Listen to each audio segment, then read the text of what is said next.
Ladies and gentlemen, we are going to talk a little bit and go over some videos in the Idaho case. Now, what do we know about the footprints that were in the back of the house? Do we know if a dog was brought in to track blood scent from the house to wherever it led? Where did them footprints lead to that were behind the house? Two sets of prints, same shoe, same print, one going in and a set of prints coming out. All right, now we know this much. There's no blood pattern probably going into the house, but coming out of the house, there was. Now, my question is did they bring dogs in to track it to see exactly where was he parked in the car? Or did that blood scent lead somewhere else in that neighborhood? But we'll probably never know now because it's too late. But let's take a look at some of these videos and some of these prints.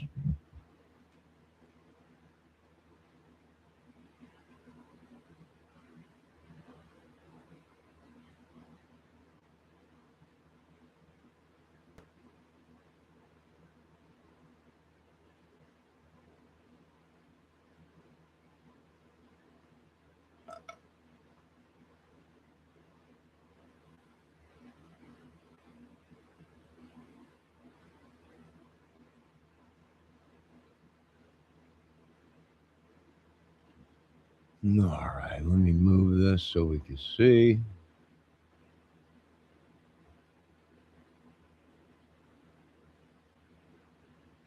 All right. So we got two sets of prints, right?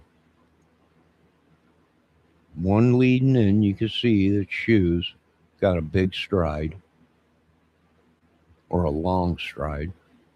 You see a set going in, but you also see a set coming out. Now, I can't zoom in on this for some reason it won't let me. But he okay, they're saying he made entry to the back of the house. Now we know there was blood outside of the house because we seen photos of them taking photo. Remember there was a letter or whatever on the ground in the backyard, but there was blood drops on it. So we know there was a blood trail, which is scent, you know. Now I don't know if them prints are showing that there is no print, meaning there is no bottom of the shoe. Therefore, he would have had booties on. But where did that lead? And why didn't they bring in dogs to track a scent? I mean, they did have the knife sheath, which would have had a human scent on it from wherever it came from. So I don't know. Did they bring in dogs to track the scent? I'm not sure. Should they have? They might have. Because we don't know where them tracks went to.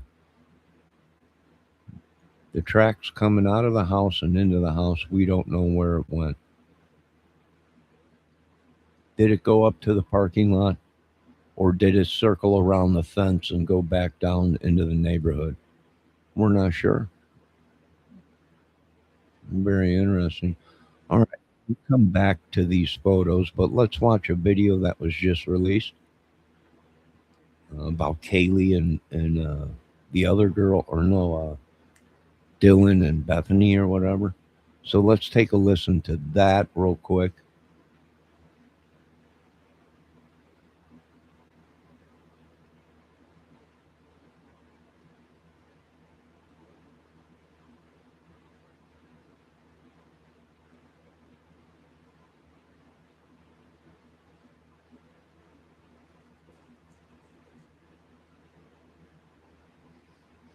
All right, hold on. Back out of here. Let me go over here. We're gonna take a look at Harsh Reality, which he did a new video on it.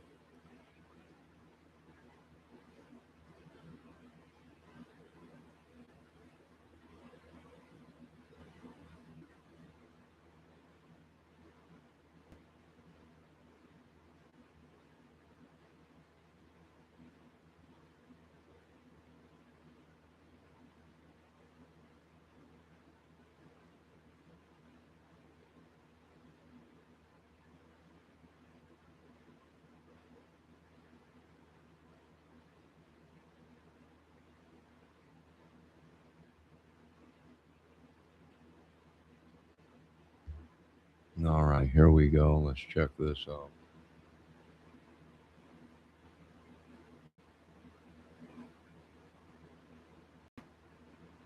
What is everyone? I hope you're all well. You're amazing, amazing, beautiful, wonderful people. My voice is better at the moment, so I thought I'd crack on and reach out and say hello. You're all looking amazing. It's Friday. That's it. It's Friday, baby.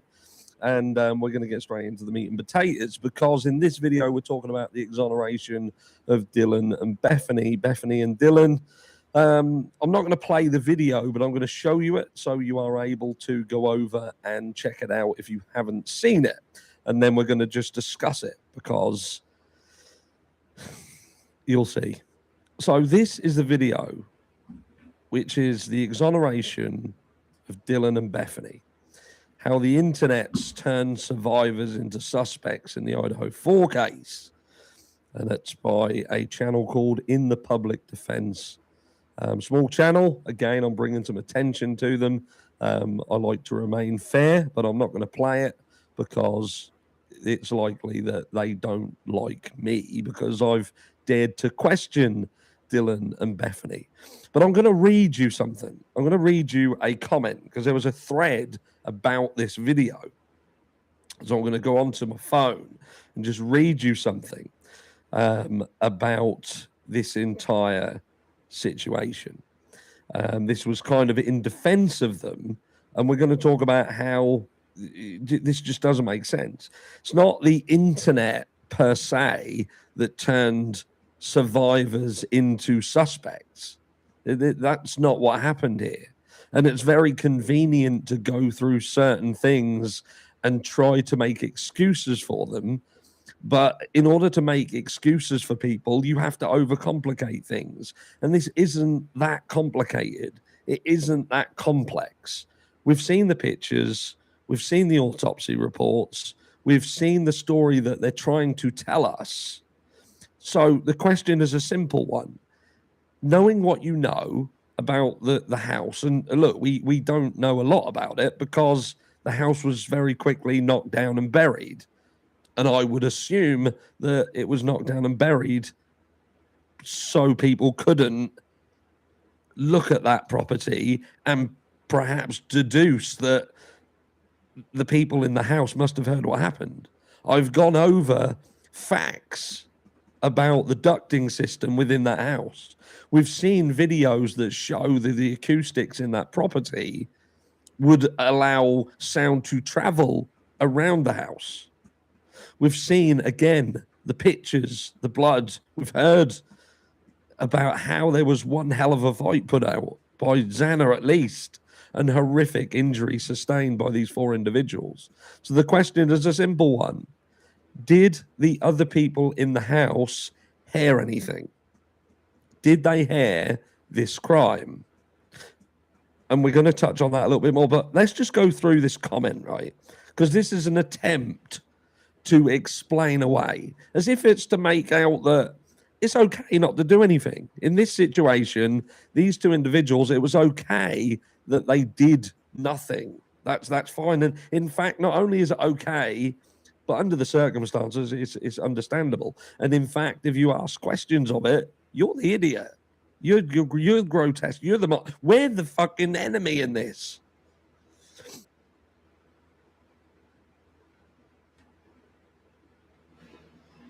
Well, I agree with them on that.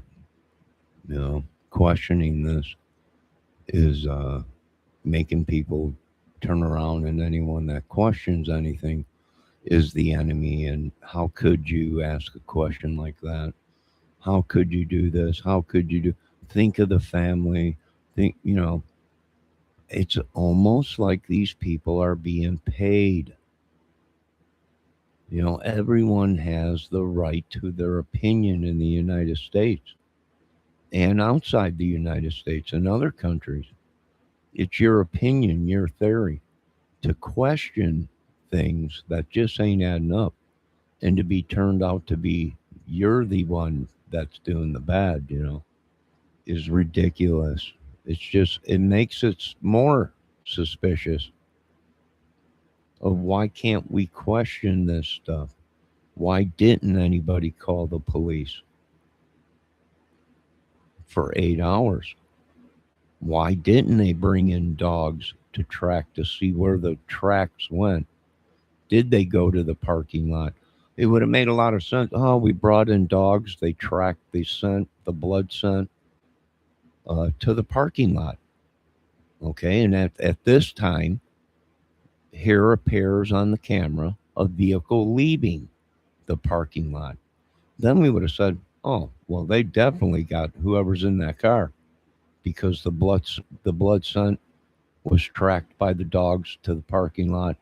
Therefore, there ain't no other vehicles around, and here comes this vehicle from behind the building, the house. But we didn't hear any of that. You know, where are the footprints leading to? There was fresh snow on the ground. Surely it must have been tracked all the way as far as they could have tracked it.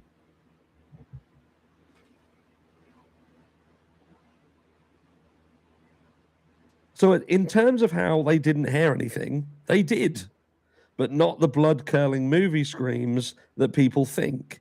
And I don't want people to say, well, what about the camera footage from 2 to 3 a.m.? The footage is just as active and gruesome from 3:30 to 4:30-ish a.m. The detectives investigated that and it didn't align with the autopsy and sequence of events. Well, you could argue that the narrative that's being pushed doesn't align with the autopsy or the initial reports coming straight out of Kathy Mabbott's mouth. Well, that's true too. Also, we're finding out that there was a phone call to the police right before the murders. And it sounded like in the background that there was a commotion or some fighting, but it was hours before the murders. So I don't know if that's true, but that's what some people are saying.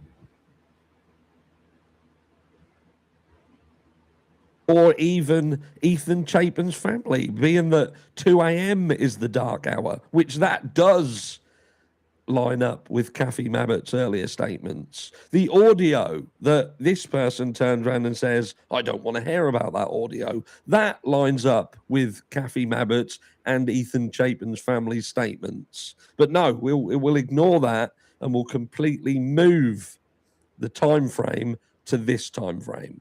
This time frame that we're saying that everything you've seen, all of those pictures, all of the injuries sustained, they were all done within about 8 minutes, including whoever did it obviously had time to clean some of the mess up in the house because there is signs of cleanup, and they cleaned themselves up before getting into their white Hyundai Elantra. So it says when Maddie and Kaylee were attacked, they were asleep.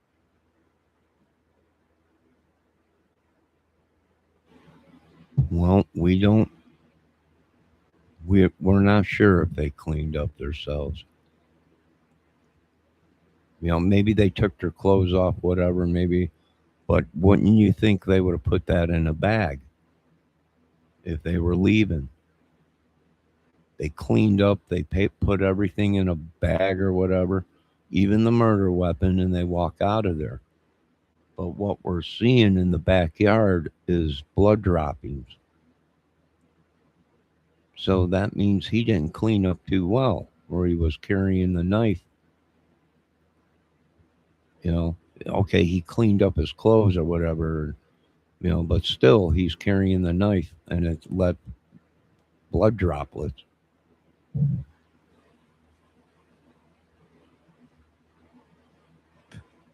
This person obviously knows they were asleep. I don't know how they know they were asleep, but they're saying they were asleep. How do we know that these individuals were asleep?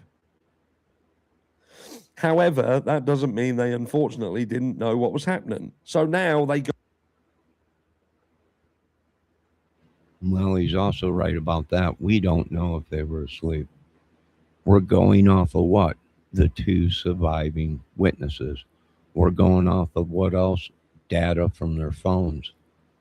Uh, any social media, what time they were on the social media, phone calls made to people or whatever.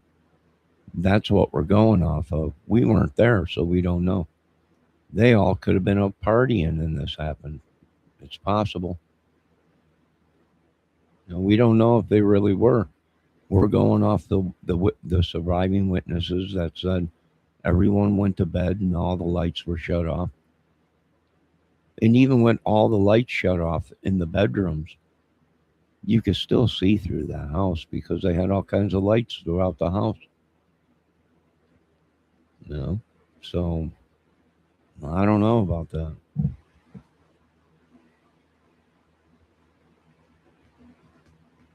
Go on to argue their own point by saying they had signs of blood entering the lungs. So that means they were still breathing after the initial blows. That also means that they were vocalizing, they were verbalizing something while they were being attacked to obviously inhale into the lung. So likely screams, likely shouts. That's a potential. I'm not saying that's factual, but that's a potential. Again, aligning with the. Well, you're kind of right there, sir, Mr. Harsh Reality. And how do we know this? That they were screaming because we can hear it 50 feet away in a ringtone camera outside someone's house. So we know there was a commotion because we can hear screaming. You can hear dogs barking, you can hear thumping. So that lines up to what you're saying. They had blood in the lungs because they were screaming or whatever, and uh, you know that's very well possible. Audio that we've heard from earlier on in the evening, and also saying that these two individuals were not asleep. Because if one of them's attacked and they make a noise, it's going to wake the one up that's next to them. So even if you want to say one of them's asleep or they're both asleep, one of them would have been woken up. But again, you can only speculate that they were asleep. But anyway, let's carry on. It says, so that means they were still breathing after the initial blows, neither of which had blood on the soles of their feet, meaning that more than likely they were so blindsided they couldn't even fight back. Well, they were in bed. It don't mean that they couldn't fight back. It just means that they were in the bed. And we've again heard about the injuries sustained, especially by Kaylee Gonsalves. So that would show me that there was some degree of fighting back, or there was some movement, there was some activity there. I don't want to speculate too much. It says if you look at the autopsy, the killer went directly for the neck and head. Imagine being asleep and being brutally punched and knocked out or stabbed in your neck, where high-pitched screams can't even leave your body, and you wanted to. It more so probably sounded like a commotion, hence why Dylan believed they were upstairs playing with the dog or dancing. So they're trying to say that the noises that you would have heard from these individuals being brutally massacred to death could easily be mistaken by playing with the dog. Well, if that's the case, then how do we end up in the situation that we're in? How do we end up with these two individuals, by their own admission, claiming that they are scared, that they're freaking out right now, that they see an individual in the house? Did you see? That's what you're forgetting. And I'm not going to read any more of that. You get the point. It just goes on in that vein. In the vein of, on one hand, you're trying to say that they didn't see anything, they didn't hear anything. Nothing really happens in Moscow, so they wouldn't automatically go to think, oh, someone's being killed in the house, so I immediately need to react to that, while simultaneously ignoring what we've seen in the documentation. And that is that they likely did hear what we see. You can't ignore what happened. So the noises that they heard were the noises of people being brutally murdered. And to the point where one of these individuals comes out of their room and apparently sees one of the other roommates laying on the floor. Now, you want to simultaneously turn around and say that these individuals are scared and freaked out, but yet this person's passed out because they've probably just had a bit too much alcohol, and the noise that they heard, well, they were probably playing with a dog. Now, people will say that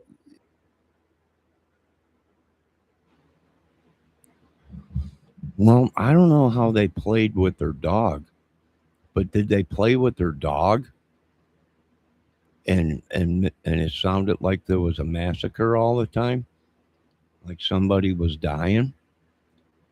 When they played with their dog, did they run through the house saying someone's in the house?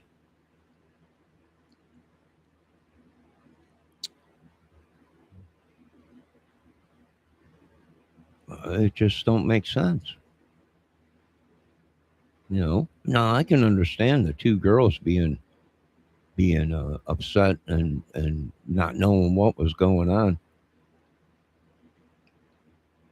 But when you see somebody all dressed in black mask and all carrying something, and you're calling your friends and you're calling them out loud and they're not answering, and all you're hearing is whimpering and uh, gasp for air and stuff. And then you go to check and you open your door and there's a guy walking past and just keeps walking out the back door. I would say something's wrong,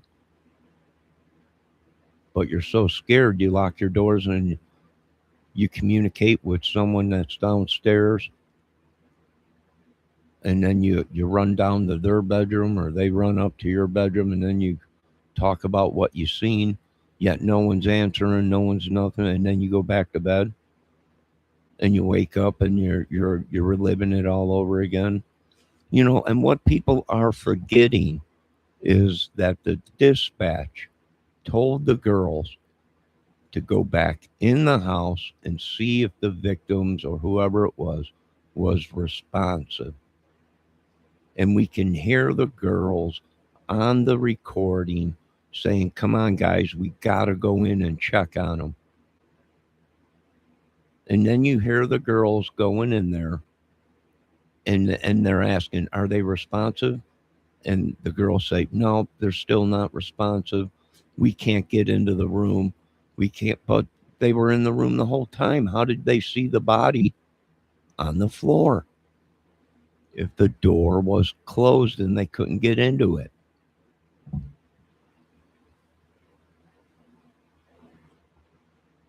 as a kind of a way to deal with what they're going through, people try to dull it down to try and convince themselves, no, what I heard was this, what I heard was that. Well, if that's the point, then why didn't in 8 hours these two individuals venture into the house? Why did it take them to get somebody externally to come into the house to find out what happened? Again, I refer to the front door that was open.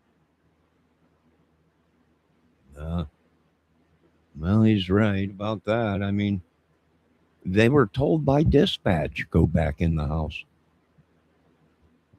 Dispatch was asking, did you see the person on the ground?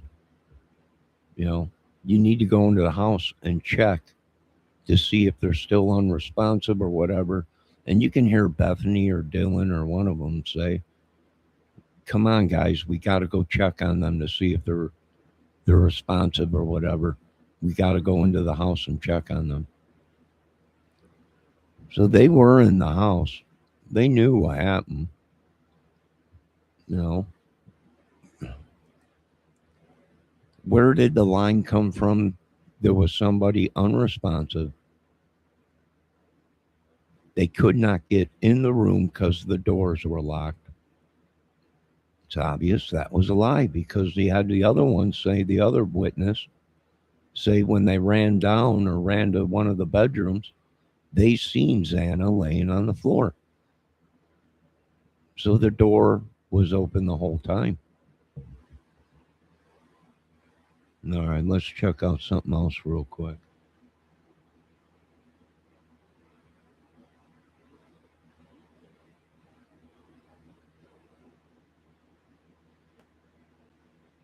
All right, let me copy this and paste it. Put this in chat.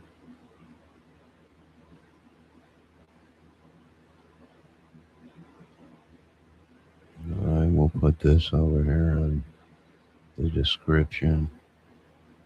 Folks, make sure you go check out all these channels and sub.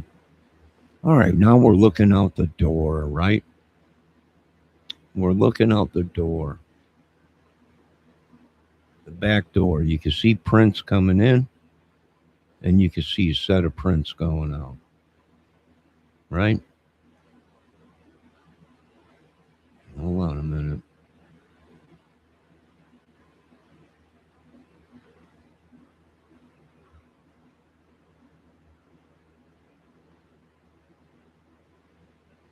All right, so you see a set of prints going in, and you see a set of prints coming out. And it looks like it walks straight out back here and then walks up by this tree where the fence comes and starts heading uphill. Now, I'm not sure if that's the way he came in, because it also looks like there's footprints back here by the fence where he jumped the fence maybe and walked back up to where the car was parked. If you can see my mouse up here. Yo, ATS News.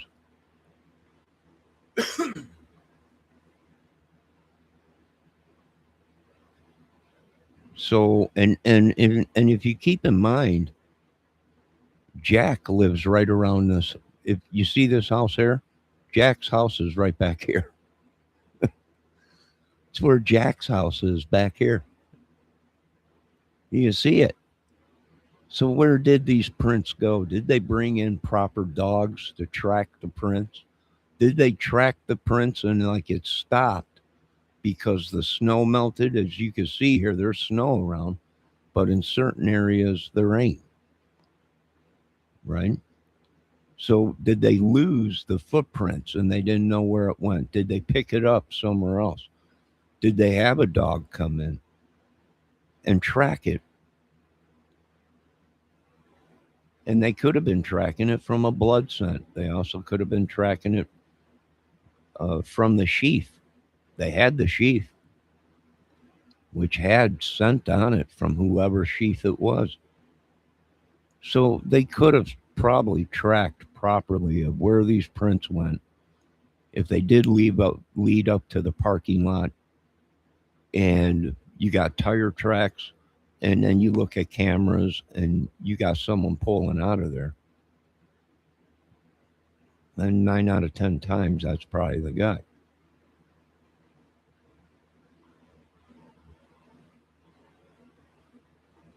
All right, let's watch a little bit of this. Hello, Miss ATS News.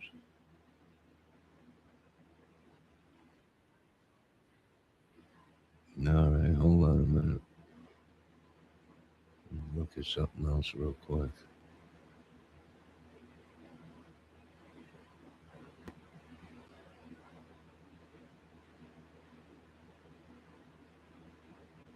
Let me put this in.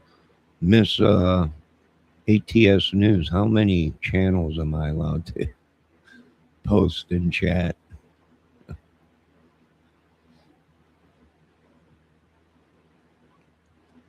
All right, did I already post that one? No, I didn't.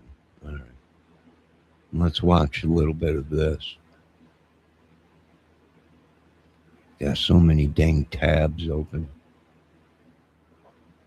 In the Idaho murders case have been released, revealing the crucial evidence Bryan Kohberger left behind after the brutal killings. On November 13, 2022, then 27-year-old Bryan Kohberger slipped through the back door of an off-campus student house and butchered 4 University of Idaho students in their beds. Now, new images which were posted on the Idaho State Police's website but later removed for further review reveal the damning evidence he left at the scene of the crime. In several of the images, the knife sheath Kohberger left behind, which was used by forensic teams to recover trace DNA. Very interesting. Yo, RC, what's up? Brian's footprints in the Snowburger. Yeah. Yeah. Well, they're saying he wore a size 13, and you can see 2 sets, one coming in and one leaving. But I can't zoom in good enough to see it. But you know what? Why didn't they try and track it, the blood, to see where it exactly led to? Did it lead to the parking lot, or did it lead through the to someone's house or through the neighborhood. Well, I don't know. I don't know if they did. They should have brought in dogs.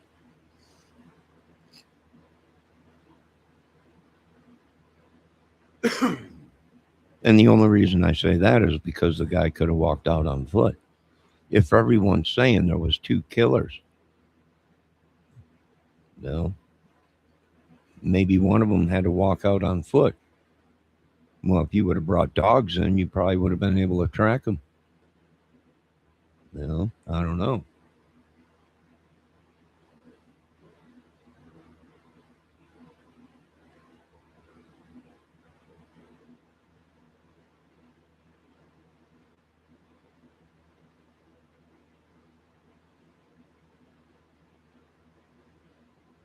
All right, let's watch a little bit more of this.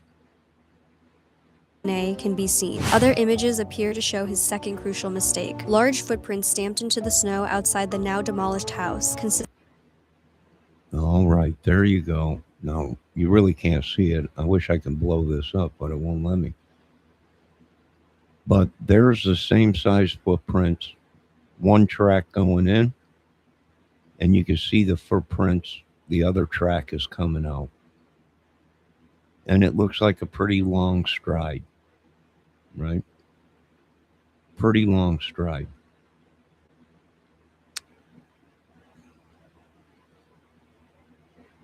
My God, look at all the garbage in the backyard.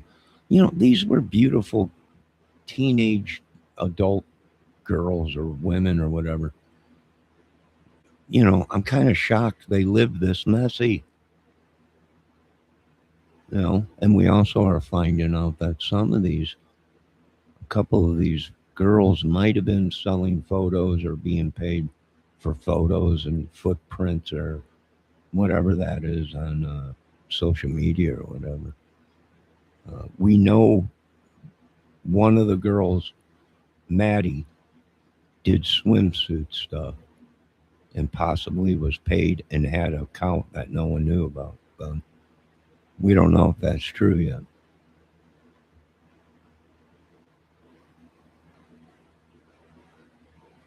Consistent with the size 13 Nikes that were seized from his home. Other photos speak to the sheer depravity of the crime, showing blood-soaked sheets and even a droplet of blood nearly 7 feet above the floor, hinting at the force used in the horrific killings. Horrifying new crime scene photos in the Idaho murders case have been released, revealing the crucial evidence Bryan Kohberger left behind after the brutal killings. On November 13, 2022, then 27-year-old Bryan Kohberger slipped through the back door of an off-campus student house and butchered 4 University of Idaho students in their beds. Now, new images which were posted on the Idaho State Police's website but later removed for further.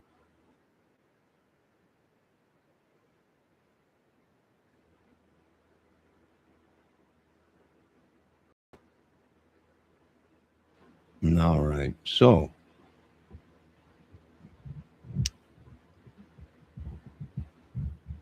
very interesting. RC, what do you think? What are you thinking, RC? ATS News, what are you thinking?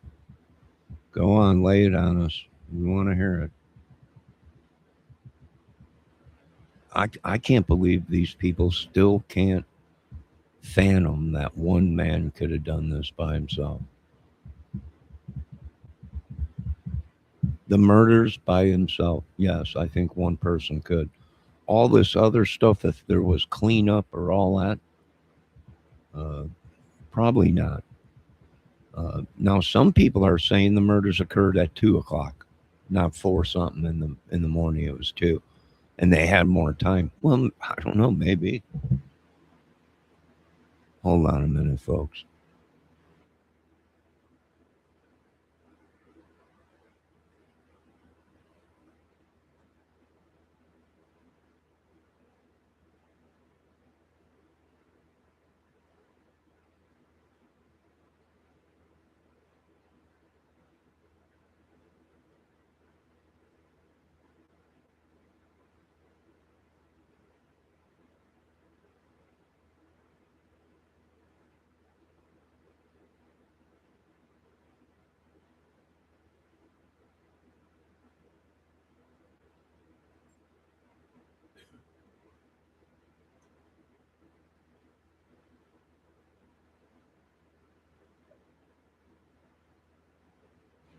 right, let me see what RC's saying. I'm starting to think he did it on his own. I want to believe there's a conspiracy as well. Well, if there's anything of a conspiracy, it was whoever was left in that house cleaned up for him, didn't call the police until either they were told to call the police or someone contacted them and said it was okay to call the police. That would be the conspiracy because there's no other evidence of anyone else being in the house. Not unless Kohlberger took off out the back and someone took off out the front. That's why the front door was open. But if you listen to Harsh Reality, one of the girls left the door open. Why? So someone else could come in and find them so they didn't have to. So he might be right about that. You got the reports of the dog walker that went by at 4 or 5 or 6 in the morning, walking the dog, that said when he walked by, the door was already open.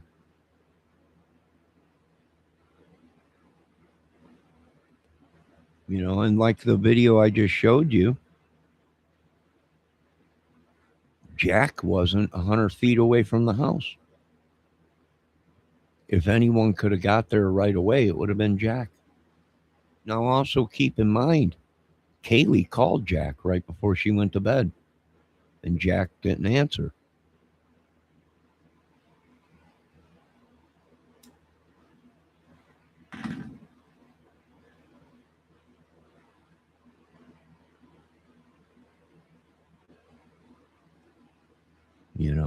Jack didn't answer. So, would Jack have been able to help?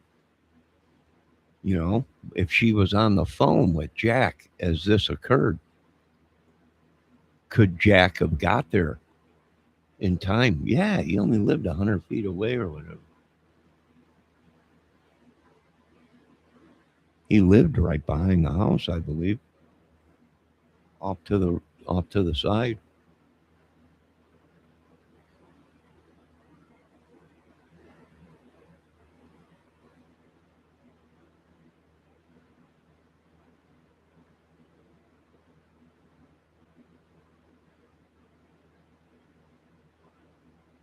Yeah. RC is saying they probably all were drunk. Well, it's obvious they were drinking.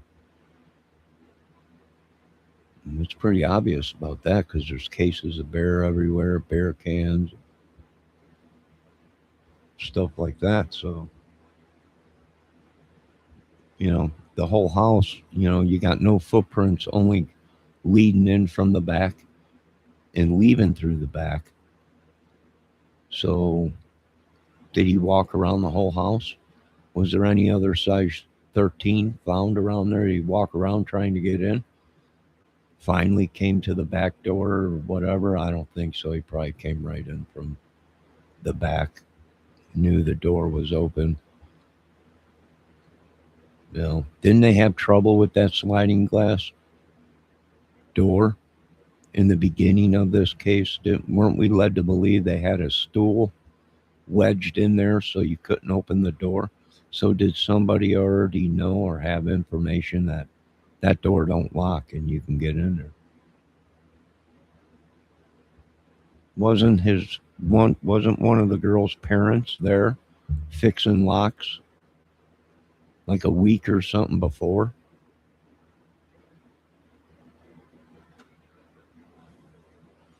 Didn't they know they could have put a mop broom?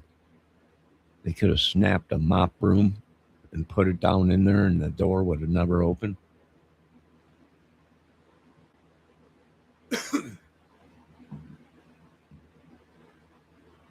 Pretty crazy if you ask me.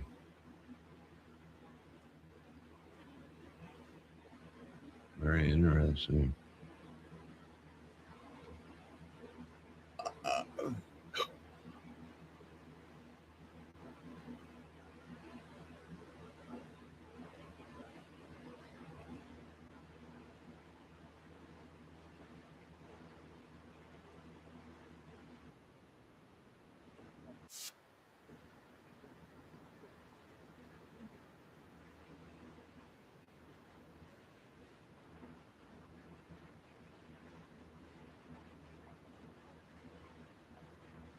Oh yeah, there was 13 reports on him. 50 to think stab about. wounds. But these findings from newly released filings show where the defense may have wanted to go if there was a trial and Koberger hadn't pled guilty.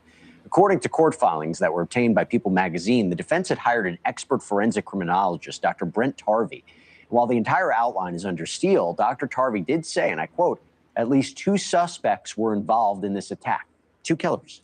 He says that claim is based on the fact that Ethan Chapin never stood up or left the bed during the attack, despite it appearing that he and Xana Kernodle were attacked at the same time. And we know that Xana had blood on her bare feet. Dr. Tarvey also points to the wounds that Kaylee Gonsalves received, mostly to her head, and the fact that, quote, multiple types of lethal force were used against her, seemingly meaning blunt force and sharp force injuries. Again, multiple attackers. And lastly, Dr. Tarvey points to the short time frame that the perp, again, Brian Koberger, he's confessed to the crime, took to commit this crime. Because Tarvey says, quote, there is direct evidence of a cleanup based on bloody walls that have been diluted by an unknown substance, and also, quote, indirect evidence of a cleanup because of the... All right, did you see that? Did you see what I seen, RC? Let's rewind that a little bit. Let me get rid of some of this stuff here because I got all kinds of tabs open. Hold on a minute. This was the day of the murders. The morning. This was when the police showed up.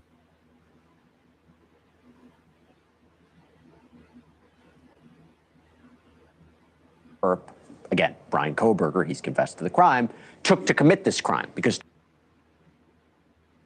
So it looks like there's snow all over. Right? It looks like there's snow all over. And as the day went by, it started melting, or the next day, the snow started melting. Hold on a minute. What the heck is going on with this stupid computer?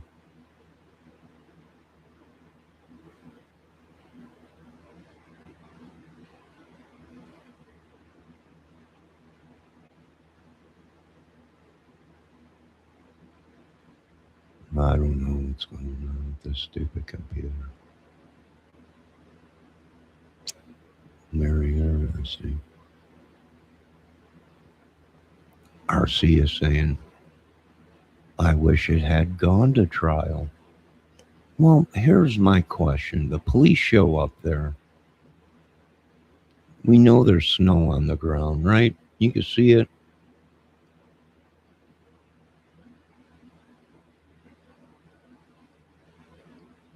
Let me back up a little bit.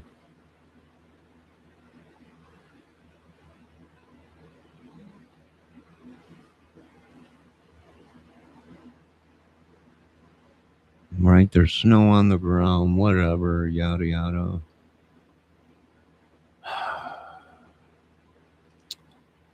You got a ladder plate. You can see the top of the ladder placed up here.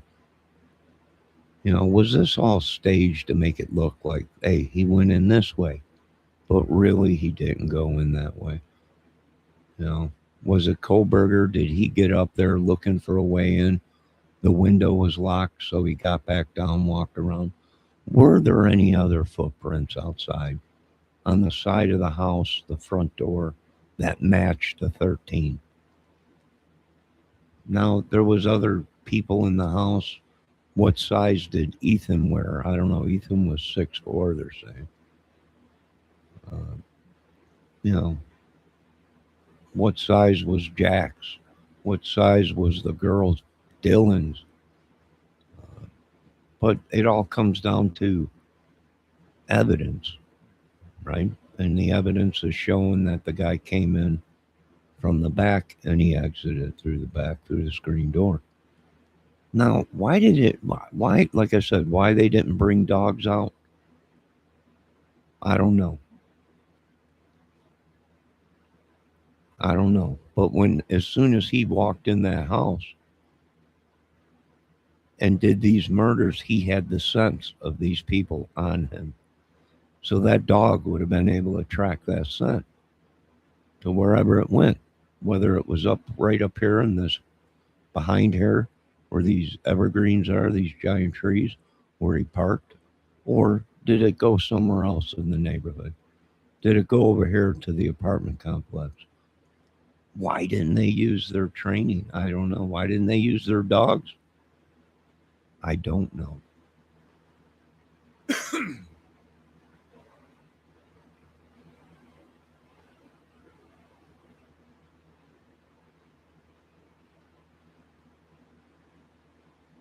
This ATS News says this case makes no sense.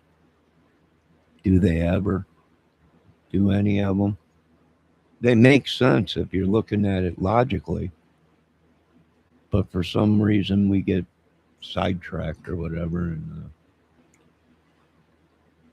we end up overlooking the facts.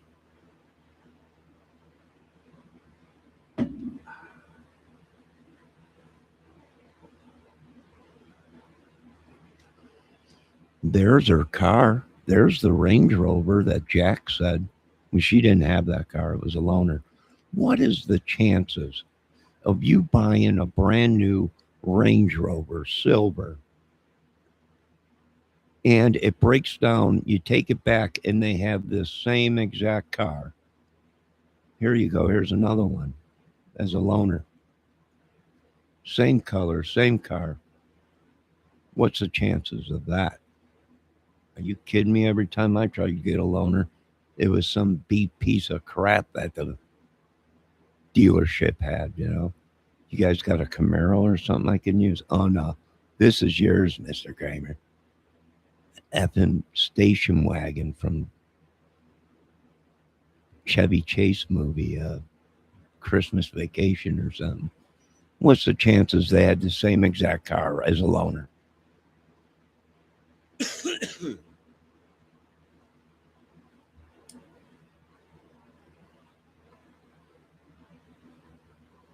And there's her car. There's the white car.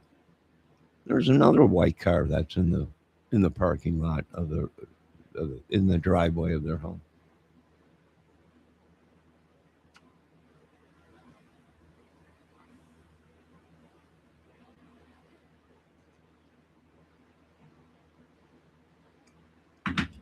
I got a question for you guys. Did Dylan have a vehicle there? Did Bethany?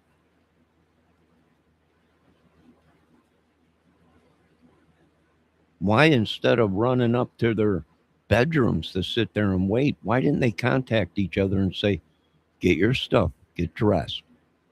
On the count of three, we are going to run out the front door and get in our cars and we're going to leave. Or get in one car and we're going to leave. Why did they stay? It's obvious they seen the guy leave. After that, they don't hear nothing in the house. Nothing. Silence. Why didn't they make a break for it out the front door and get in their cars and go for help? Why didn't they run to the next door neighbors banging on the door? Someone call the police, something very bad happened.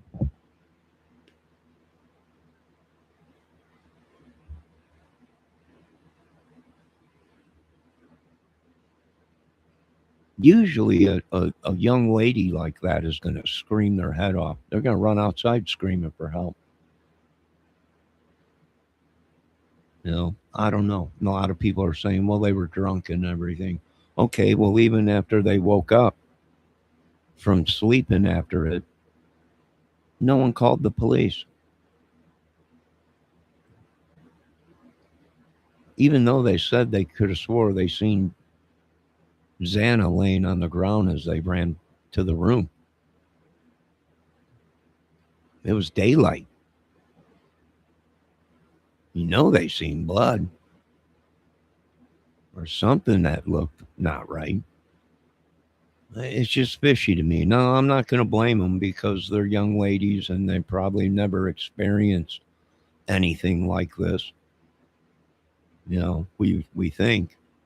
And they were in shock, but 8 hours, nobody. You're calling other people, but not the police. That is fishy. You gotta, you know, Dispatch is telling them, all of them, to go back in the house and check to see if they're responsive. They all go in. Now, you know they seen them, but not one of them says, oh my God, it's a bloody mess. Please help us. Send somebody. That just don't make sense.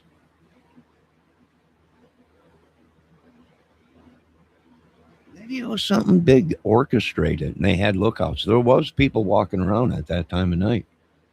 Cameras did pick these people up. Were they lookouts?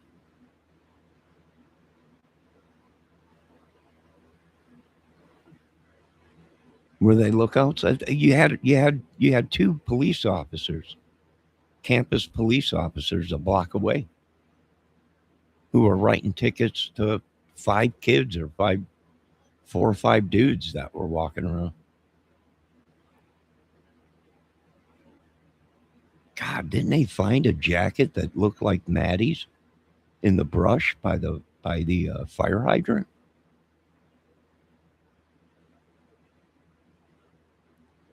Oh, what the hell's going on out there? Excuse my language. What time frame that the perp, again, Brian Kohberger, he's confessed to the crime, took to commit this crime? Because Tarvey says, quote, there is direct evidence of a cleanup based on bloody walls that have been diluted by an unknown substance, and also, quote, indirect evidence of a cleanup because of the lack of bloody shoe prints. So it must have taken more time. So what do we make of all this? Were there 2 people? This is where I bring in our own expert, a forensic analyst, expert death investigator, Joseph Scott Morgan, who also happens to be a distinguished scholar of applied forensics at Jacksonville State University and the host of the Body Bags podcast, my good friend. I'm going to let you take it away, Joseph. Is there anything to this? Well, yeah. I mean, you've got a defense expert that's doing what defense experts do, and kudos to him. I'm glad that they engaged him because it certainly opened up the floor for conversation. Let's have one of those conversations. We began to think about Xana and Ethan, this idea that Ethan never got up out of the bed. Well, maybe there was not an awareness. Remember, Xana had just been up and she had received a food delivery just minutes before. We saw evidence of that. I don't know if you saw those, but evidence of that. They had actually the containers pictured there on the counter, Jack in the Box, I believe it was.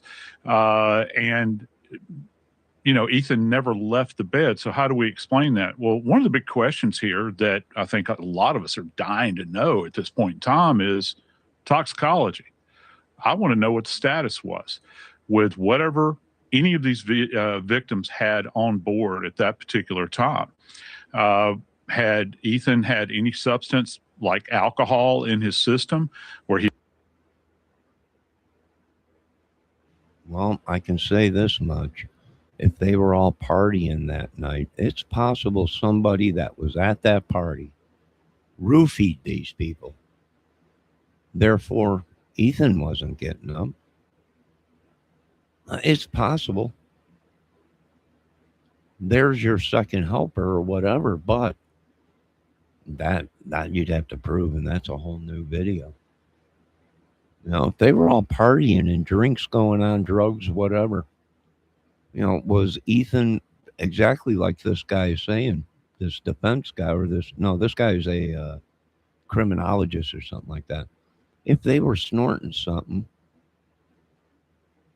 that they thought was something, but it wasn't, and it knocked them out, I don't know, it could have. Was he drinking, whatever, How did he not hear this stuff going on? That's true, He's drunk or whatever.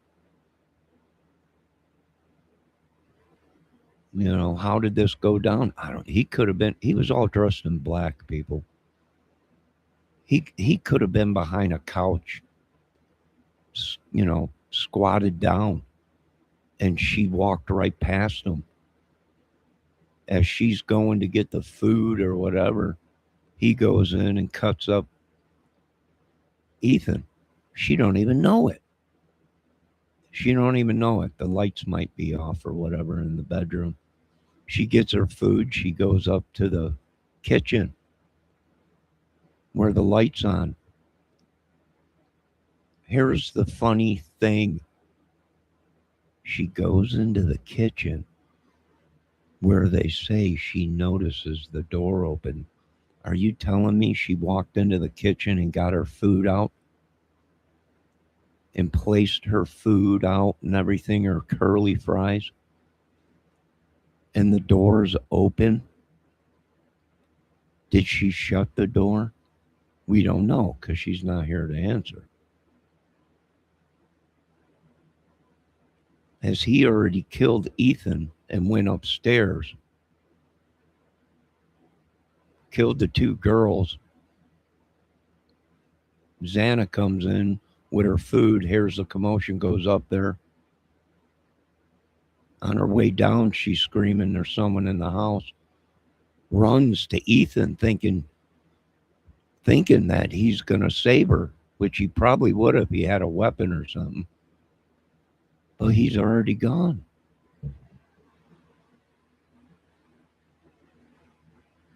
He's already gone. For all we know, he was hunkered down somewhere in a closet, and she didn't see him because it was maybe dark in the bedroom. You know what? The other murders that happened 6 months or a year before Idaho, which is similar, the same thing happened. People were stabbed in their sleep. They said they woke up and they could see somebody in the room, a black figure or whatever. And then he attacked them or whatever.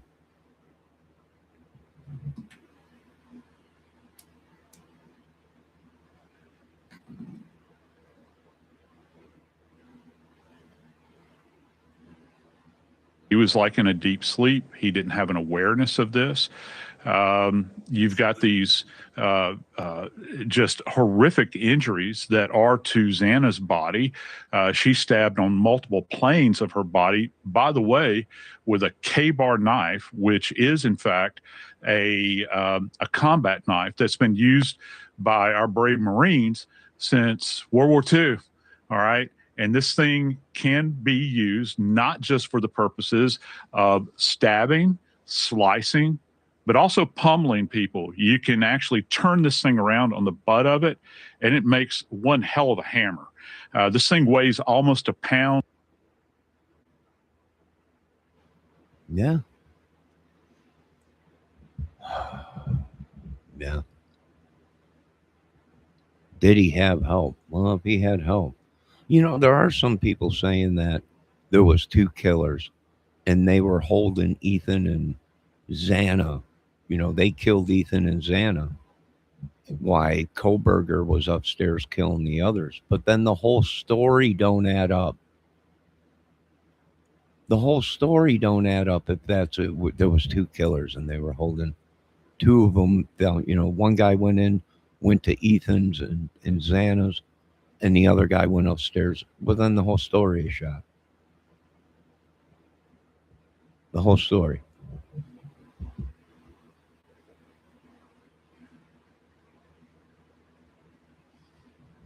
He had friends, but they were crazy, RC. He had an ex-military guy that was a friend. Plus, he was talking to all kinds of people with his Reddit experiment, where he wanted to talk to people that killed people. He wanted to talk to people that murdered people and stuff like that did time.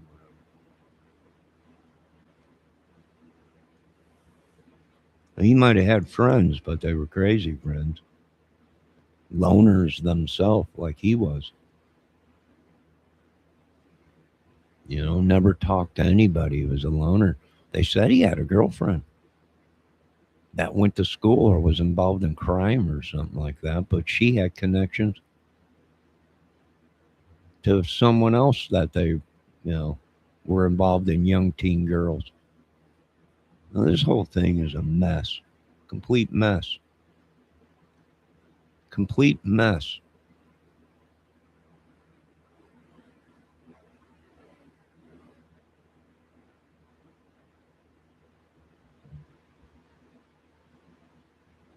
Oh my God. I've had enough of the whole thing. It's pretty crazy if you ask me.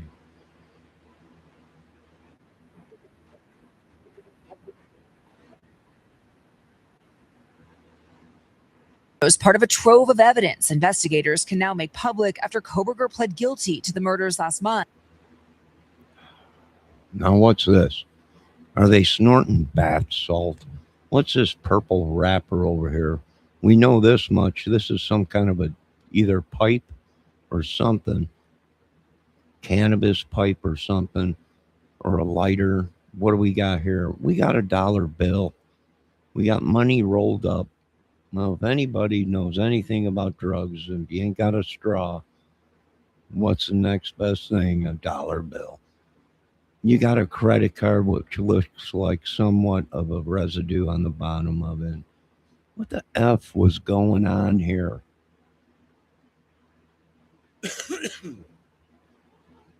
Were they snorting bath salts and they all were gone crazy or whatever? I don't know. Now, one of these ladies, I asked a question what they thought of it, and she said they were probably snorting Adderall. And I was like, "What is Adderall? Does it make you smart? Is it?" And she's like, "To some people, it's like speed." And then I'm like, well, that makes sense because these are college people. They're up late studying, or working and studying. So, was it something like that where they were snorting Adderall to study? It makes you smarter, whatever. But that ain't looking good. That ain't looking good. I'll tell you that much. They were snorting something. Someone was. You'd have to be half crazy and stoned high or whacked out on something, right? I mean, people, oh no, that rolled up dollar bill was for something totally different. Yeah. You might be able to fool a lot of these idiots. I'm dumb. Got documents to prove it. But I ain't that dumb. We know dang well what a credit card and a dollar bill rolled up means.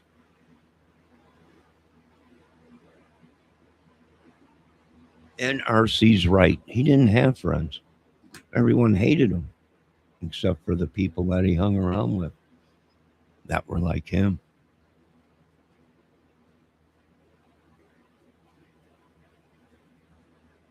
They blotted out something there. I mean, you're giving it away already. You got a rolled up dollar bill and a credit card with crushed residue or whatever it is on it. Why not show either a cannabis pipe or a crack pipe or whatever? Why you blot that out? Well, you can't see really what. Well, we're not idiots. We can connect the dots already. Somebody was smoking some.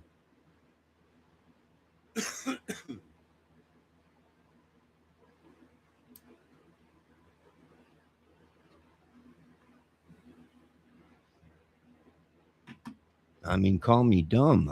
I'm used to it. But when 1 and 1 equals 2 or 5, I don't know, depending on how much math you know. You can't tell this story any longer than what it is.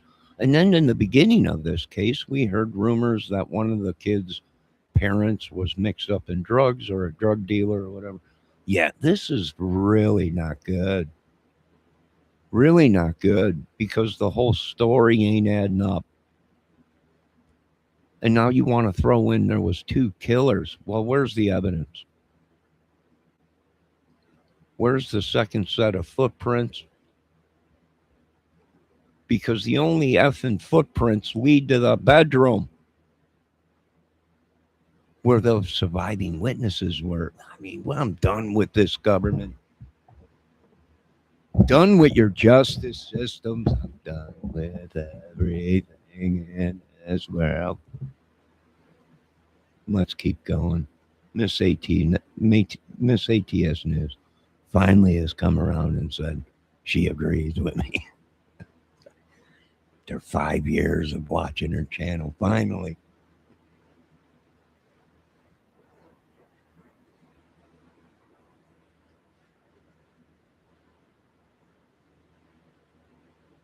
All right, let me get to the right video. I got so many tabs open. Here's a calculator right here. Is that a calculator or a scale? Is that a calculator or a scale right there, folks? I'm sorry, but my live photo is covering it, but there's a device right down here.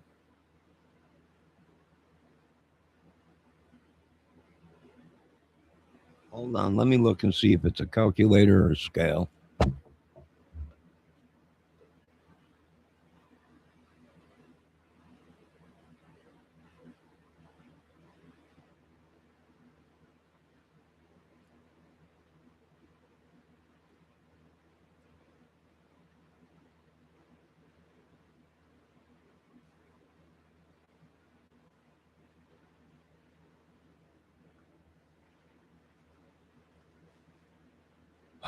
It's a calculator.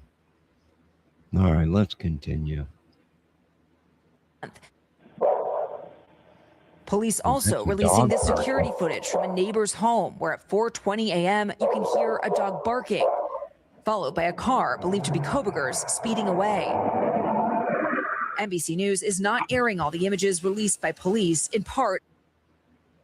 Yeah, there's a dog barking. It just so happens they had a dog.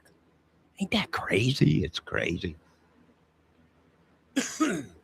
Hello, Miss Fox.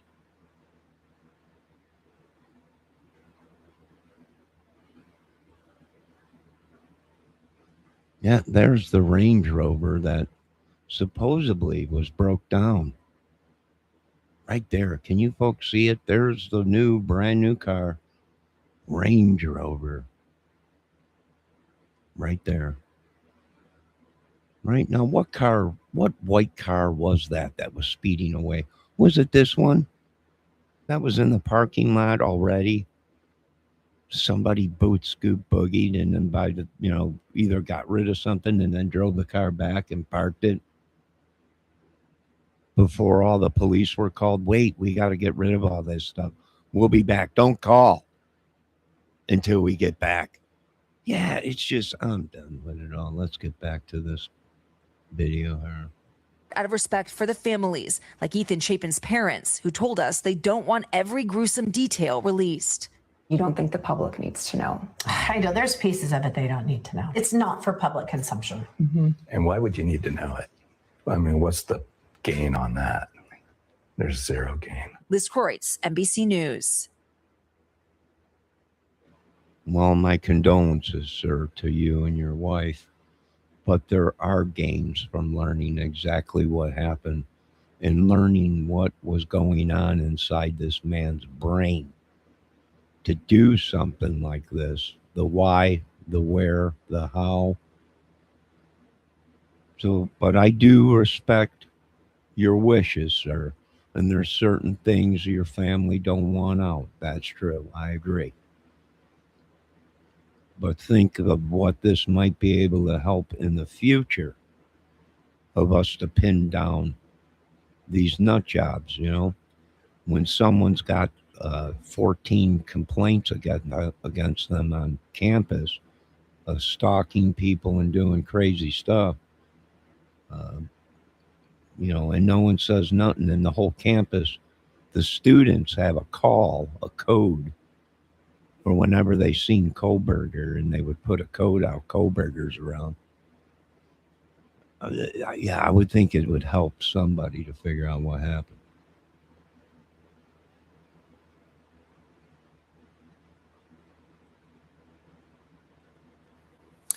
We thank you for watching, and remember, stay updated on breaking news and top stories on the NBC News app or watch live on our YouTube channel.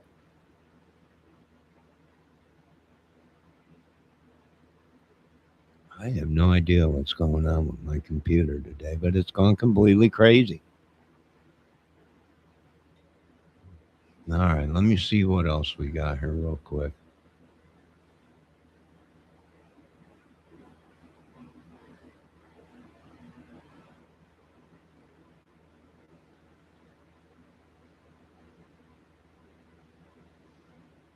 All right, here's them.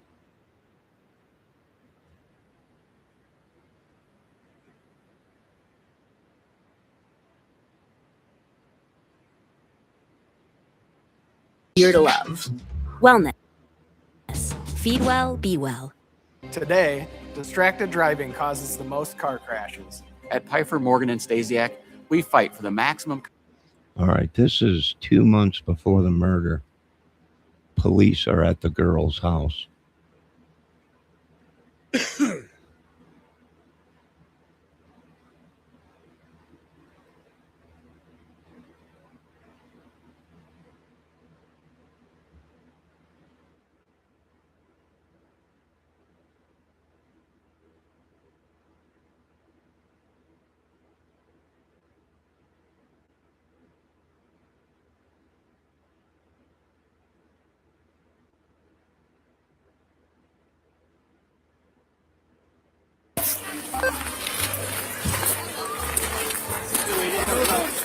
How are you? We're not actually. I don't know who lives here. No, I don't. You guys haven't been drinking or anything, right? No. Okay, drive careful, okay? Thank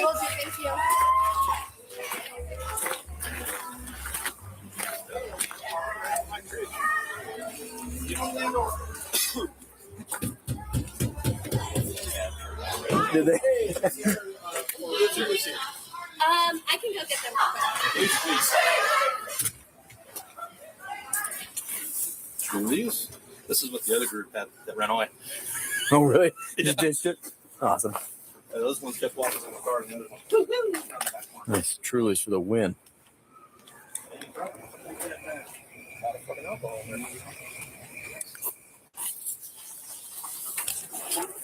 Moscow.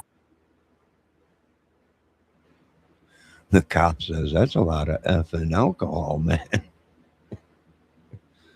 RC says he was fired from his job in between the murders and when he was arrested. Yeah. Yeah, well, finally they must have did something and said, Jesus, we're tired of people calling here. You've been on campus for 6 months and you already got 13, 14 calls that people are saying you're stalking women or whatever. Now, whether he was, I don't know. Maybe these people teamed up against him and was like, he was just an outcast. He wasn't like everybody else. So they attacked him or set him up, maybe. Who knows? Who knows? This is the video I seen when the case first broke and they started releasing stuff. And the girls weren't even home. Now, here's the thing. Is this the night of the murders? Because there's people saying that this was 2 months before the murders. But if you remember correctly, when the murders occurred, the girls weren't home. They were at another party. And then they ended up going to the bar or whatever. So is whoever's putting out this information or these videos, are they trying to make something and make it look like something else? Or was this the night of the murders and there was a party going on that night and the murders occurred after the party and everybody left and went to bed or all came home or whatever? Yeah, they're saying, Debbie says that was in the summertime. Yeah. Well, you could tell because there was no snow on the ground. So, but we know this much. They were drinking the night of the murders. And it looks like it because there's beer cans all over. The next morning when the police go in.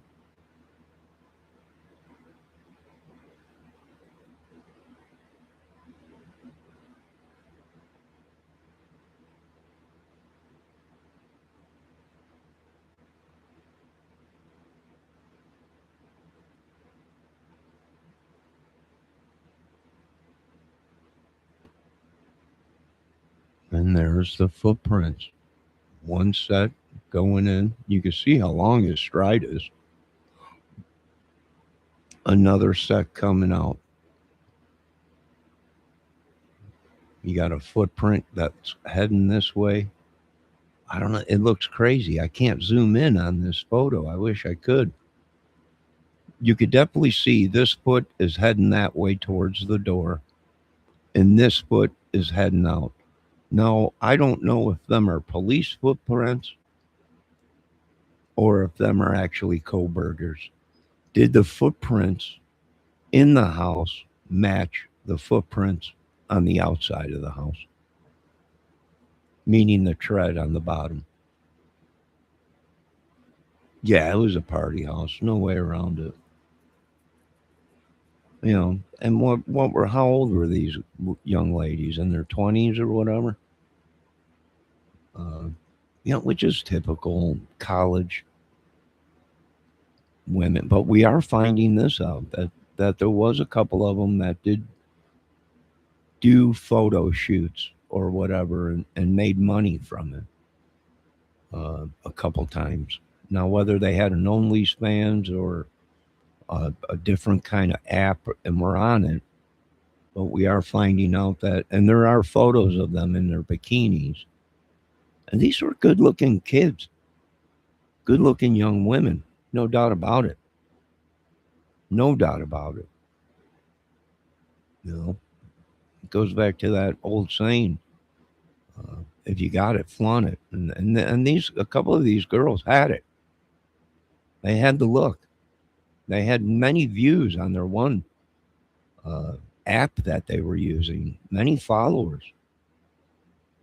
And they knew how to, when they knew how to look beautiful when they needed to look beautiful.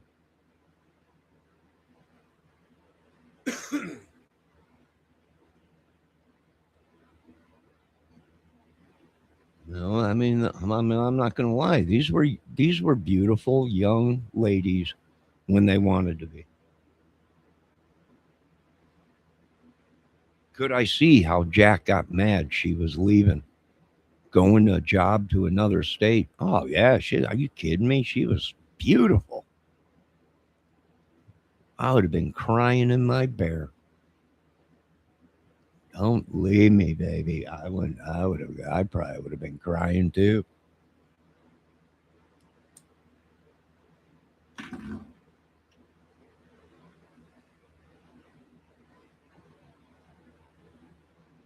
Yeah, I don't know. I'm upset because I'm looking for answers. Did you have dogs out there? No. Well, there you go. You got footprints coming out. You got blood driplets coming out. Where did it lead to? Did you have dogs come out and go through the neighborhood and see if you picked up any other scent of them girls outside anywhere? You know, how did they handle? I don't know. I don't know.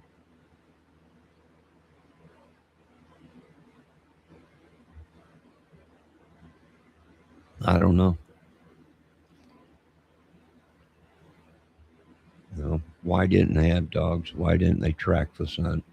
Why didn't they say the blood trail and the scent led up to the parking lot, or it led to someone jumping the fence and it bared off into the neighborhood? You know, and then I could see, I could see two culprits if they brought dogs in and we got two scents. One's here behind the house in the parking lot, tire tracks. We got some guy in a white vehicle coming out of there.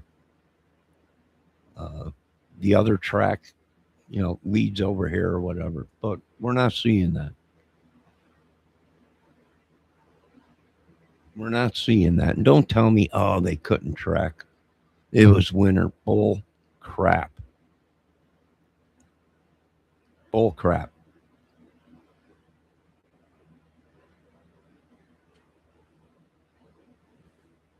A dog would have been able to pick up the scent, especially if there was blood. And as soon as he walked in that house and started struggling with them girls, he had them girls scent all over. But I don't make 300,000 a year to solve cases, so I wish I did, but I don't. All right, so I think we're going to end this. We're at an hour and 20 minutes. We will be back with more info as it occurs in this thing. I do agree with harsh reality. How are you in the house? You don't know what's going on, but you're petrified. You see a man in black, but you don't call nobody. A camera 50 feet away outside the house is picking all this up, and no one calls nobody and don't hear nothing or anything. I agree with them.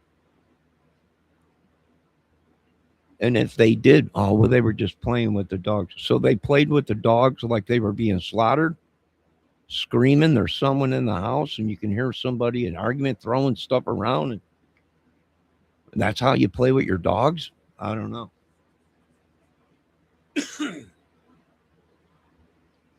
I don't know. And then afterwards, you don't hear nothing. No one's answering their phones. When you're calling their names, Maddie, Kaylee, Abigail, Xana, no one's answering. And that's normal? I don't know. I don't know. Do you usually walk past the bedroom and there's someone laying on the floor that you're trying to get a hold of? You're calling their name as you're walking by. Xana, get up. Oh my God. Nothing.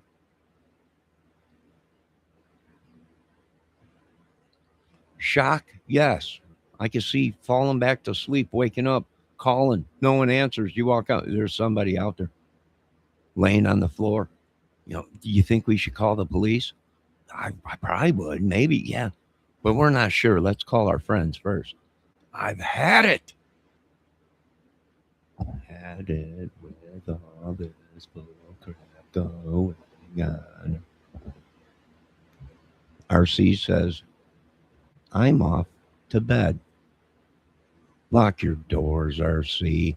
I don't want to be watching on YouTube tomorrow. Man passes away because he didn't lock his doors and some crazies came in. But nothing ever happens where you're at. These people, I solved. I just proved to the world is how much money you got is how safe you live. I've been poor, so I've seen madness my whole life. I know to lock the doors, especially if you got money, especially if you're an attractive woman. At night, you want to lock your doors, right? You're posting photos of you in bikinis. You're a 20-something-year-old woman. You know, you want to lock your doors at night. It's no wonder America's body count is unbelievable because nothing ever happens in America. Now I'm going to end this. The sun's coming out. It's beautiful out right now. The sun's coming out. It's cold. Very cold, but it's beautiful. Look at that. All glory goes to God, King of Kings. RC, have a good night. Be safe. Lock your dang doors. God dang, we gotta sleep with one eye open around here.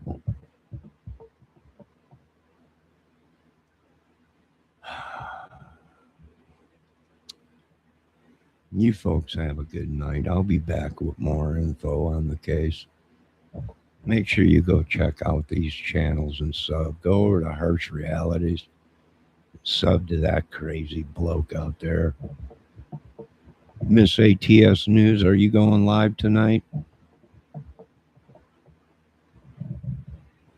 No answer, so I guess she's not going live tonight. It's storm's too bad or something. That's all right. Just let us know if you are. You are going live tonight? Oh, joy.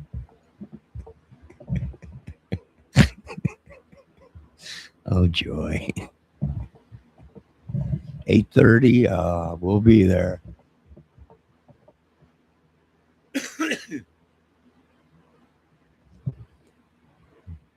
I don't know. She wants Debbie. Debbie, can you hype my Gypsy?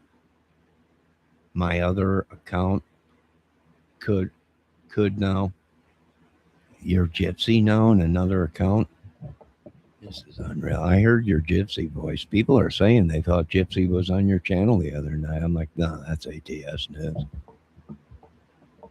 They're like, my God, she sounds like other people and acts like other people. And I was like, she's got a whole bunch of wigs and her husband loves her.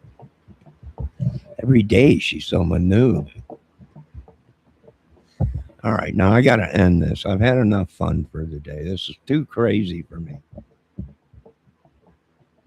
Debbie Fox says, let me go see. I have no idea what they're doing, but I keep getting messages in my Facebook Messenger. Just kind of wondering if someone's hacking me, maybe stalking me. Maybe one of these women are stalking me. You don't have to stalk me. If you want me, I'll strip down to my boxers, walk in front of the window. Just let me know when. I'm joking. All right. You folks have a great night. We'll see you later, Miss ATS News. I'm sicker than a dog. Right now, I'm trying to live. Thank God the Lord sent some sun. We might have a beautiful sunset tonight. I need to take a shower, and hopefully I live to make your live tonight.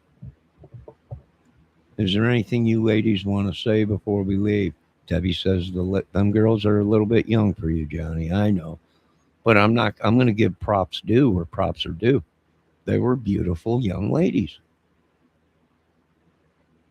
They both were all three of them were beautiful young ladies.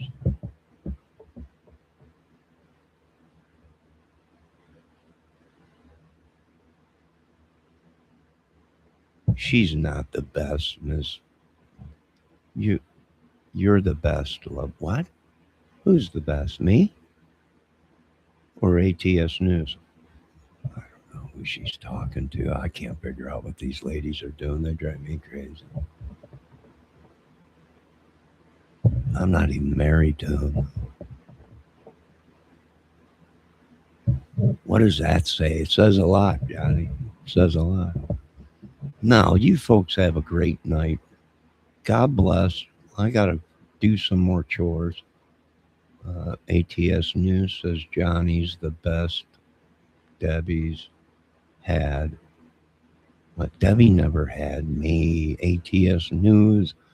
See, these women. My God, woman. Debbie never had me.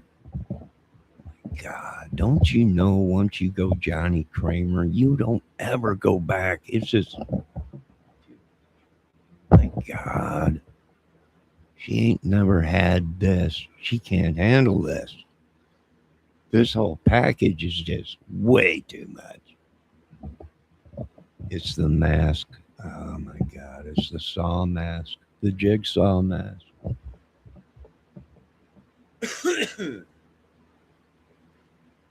Well, it was all in good fun today, ladies. God bless. Now prepare. You ladies on the East Coast up there got some kind of a cyclone bomb going off. You're going to have massive snow up there. You people down south, South Carolina, North Carolina, you're going to have frigid temps. Big snows and winter's coming. Debbie Fox says she is the biggest pain in the butt. She probably is, but I've never seen your butt, Debbie. Don't try and mislead these people. I've never seen your big booty. Never. Nah, well, let's just get this on. Debbie says the biggest pain. I ain't no pain. You're the pain. You're the real pain. All right. Now I want to say to Miss ATS News, you have a good night. Try and feed them kids before you go live.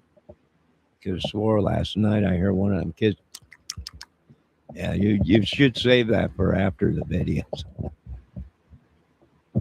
Or after the live. The other night I heard a rattle.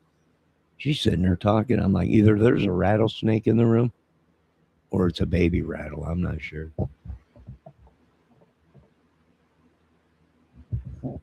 Debbie Fox says, you, Johnny, are the biggest pain in the butt. I've never seen your big butt. Well, how dare you? There is somebody bending over in the camera right now, but it looks like it's Dog Lady. Dog Man, it could be. Now, I'm going to go ahead and I'm going to end this video. Is there anything else you folks want to say? RC, I hope you're sleeping. Thank God you got somewhere to go and rest your head away from these crazy ladies. But let me tell you something. This is why I only do one show a night. Now, I will be back later on with more info as it comes in. Let me see. Hold on. This ATS News is trying to say something. I can believe Gypsy and Nick had sex in the room when her mom was dying. That's just too sick for me. The only thing I can think of is we might have to nuke the whole world. That's all I can say. No, you people have gone completely crazy. I thought I was crazy. You people are nuts. Debbie Fox says we are passing 6 inches. That's what I gave you last night, and I'm going to give you 7 today. Now, you folks, I'm joking. I've had enough today with you ladies. Really, go bother someone else. You're all married. Go bother your husbands.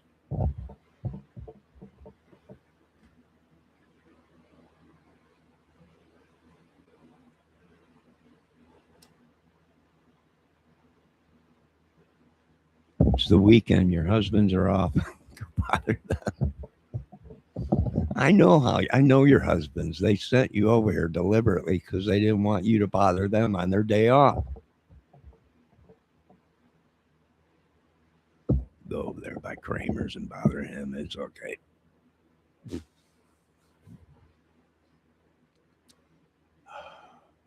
I think I'm going to have to get me some cannabis.